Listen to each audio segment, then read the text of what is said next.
Exodus chapter 14. Then the Lord said to Moses, "Tell the Israelites to turn back and camp near Pi-hahiroth, between Migdol and the sea. They are to camp by the sea, directly opposite Baal-zephon. Pharaoh will think the Israelites are wandering around the land in confusion, hemmed in by the desert. And I will harden Pharaoh's heart, and he will pursue them. But I will gain glory for myself through Pharaoh and all his army, and the Egyptians will know that I am the Lord." So the Israelites did this. When the king of Egypt was told that the people had fled, Pharaoh and his officials changed their minds about them and said, "What have we done? We have let the Israelites go and have lost their services." So he had his chariot made ready and took his army with them. He took 600 of the best chariots, along with all the other chariots of Egypt, with officers over all of them. The Lord hardened the heart of Pharaoh, king of Egypt, so that he pursued the Israelites who were marching out boldly. The Egyptians, all Pharaoh's horses and chariots, horsemen and troops, pursued the Israelites and overtook them as they camped by the sea, near Pi-hahiroth, opposite Baal-zephon. As Pharaoh approached, the Israelites looked up, and there were the Egyptians marching after them. They were terrified and cried out to the Lord. They said to Moses, "Was it because there were no graves in Egypt that you brought us to the desert to die?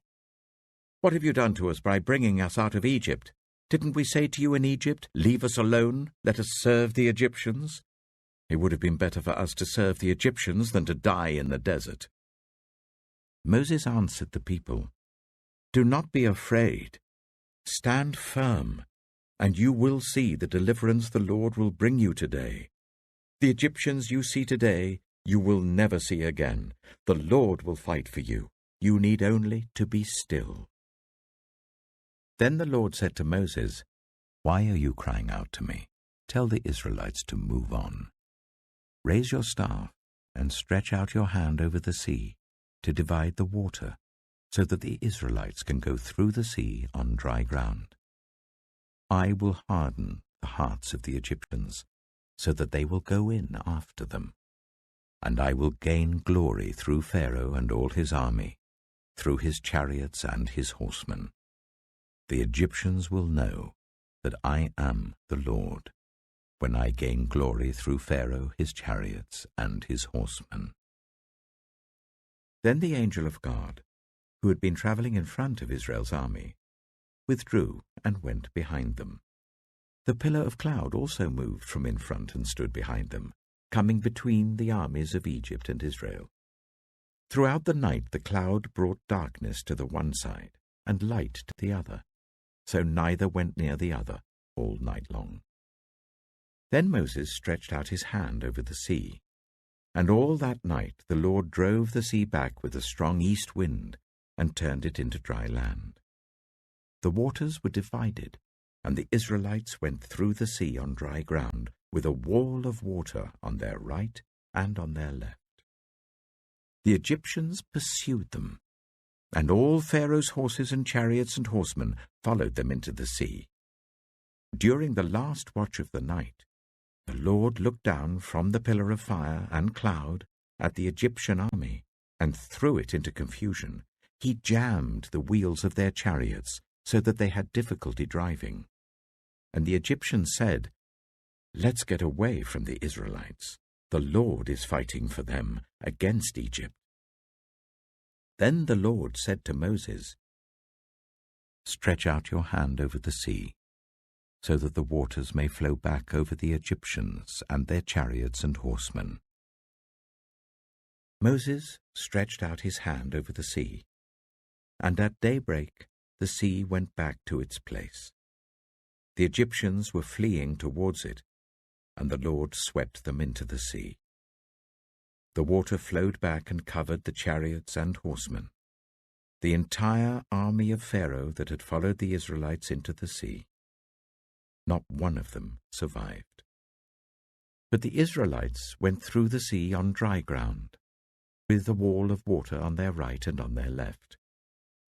That day the Lord saved Israel from the hands of the Egyptians, and Israel saw the Egyptians lying dead on the shore. And when the Israelites saw the mighty hand of the Lord displayed against the Egyptians, the people feared the Lord and put their trust in him and in Moses his servant. Exodus chapter 15. Then Moses and the Israelites sang this song to the Lord. I will sing to the Lord, for he is highly exalted. Both horse and driver he has hurled into the sea. The Lord is my strength and my defense. He has become my salvation. He is my God, and I will praise him, my father's God, and I will exalt him. The Lord is a warrior. The Lord is his name. Pharaoh's chariots and his army he has hurled into the sea. The best of Pharaoh's officers are drowned in the Red Sea. The deep waters have covered them. They sank to the depths like a stone. Your right hand, Lord, was majestic in power. Your right hand, Lord, shattered the enemy. In the greatness of your majesty you threw down those who opposed you. You unleashed your burning anger. It consumed them like stubble. By the blast of your nostrils the waters piled up. The surging waters stood up like a wall. The deep waters congealed in the heart of the sea. The enemy boasted, I will pursue, I will overtake them, I will divide the spoils, I will gorge myself on them, I will draw my sword, and my hand will destroy them. But you blew with your breath, and the sea covered them. They sank like lead in the mighty waters. Who among the gods is like you, Lord? Who is like you, majestic in holiness, awesome in glory, working wonders?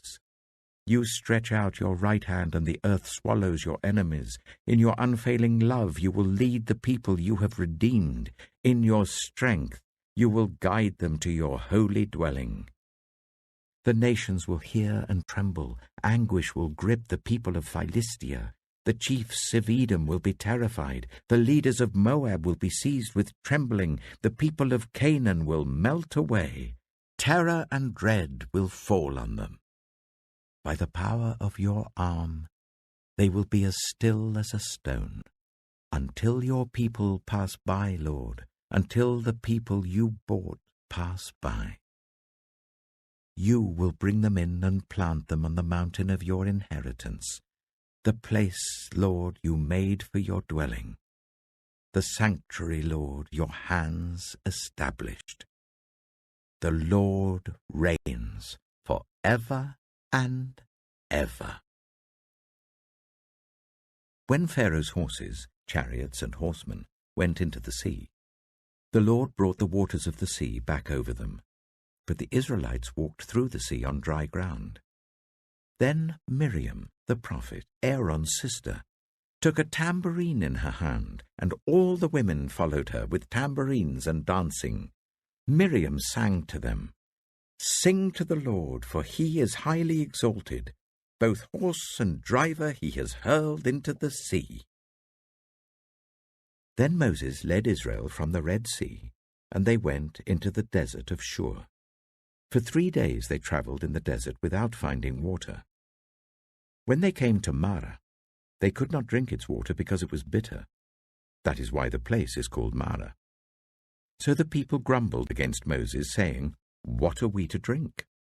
Then Moses cried out to the Lord, and the Lord showed him a piece of wood. He threw it into the water, and the water became fit to drink. There the Lord issued a ruling and instruction for them, and put them to the test. He said, If you listen carefully to the Lord your God and do what is right in his eyes, if you pay attention to his commands and keep all his decrees, I will not bring on you any of the diseases I brought on the Egyptians, for I am the Lord who heals you. Then they came to Elim, where there were 12 springs and 70 palm trees, and they camped there near the water. Exodus chapter 16. The whole Israelite community set out from Elim and came to the desert of Sin, which is between Elim and Sinai, on the 15th day of the second month after they had come out of Egypt. In the desert, the whole community grumbled against Moses and Aaron. The Israelites said to them, "If only we had died by the Lord's hand in Egypt. There we sat round pots of meat and ate all the food we wanted. But you have brought us out into this desert to starve this entire assembly to death." Then the Lord said to Moses, "I will rain down bread from heaven for you. The people are to go out each day and gather enough for that day. In this way I will test them and see whether they will follow my instructions. On the 6th day they are to prepare what they bring in, and that is to be twice as much as they gather on the other days." So Moses and Aaron said to all the Israelites, "In the evening you will know that it was the Lord who brought you out of Egypt. And in the morning you will see the glory of the Lord, because he has heard your grumbling against him. Who are we that you should grumble against us?" Moses also said, "You will know that it was the Lord when he gives you meat to eat in the evening and all the bread you want in the morning, because he has heard your grumbling against him. Who are we? You are not grumbling against us, but against the Lord." Then Moses told Aaron, "Say to the entire Israelite community, 'Come before the Lord, for he has heard your grumbling.'" While Aaron was speaking to the whole Israelite community, they looked towards the desert, and there was the glory of the Lord appearing in the cloud. The Lord said to Moses, "I have heard the grumbling of the Israelites. Tell them, at twilight you will eat meat, and in the morning you will be filled with bread. Then you will know that I am the Lord your God." That evening quail came and covered the camp, and in the morning there was a layer of dew around the camp. When the dew was gone, thin flakes like frost on the ground appeared on the desert floor. When the Israelites saw it, they said to each other, "What is it?" For they did not know what it was. Moses said to them, "It is the bread the Lord has given you to eat. This is what the Lord has commanded. Everyone is to gather as much as they need. Take an omer for each person you have in your tent."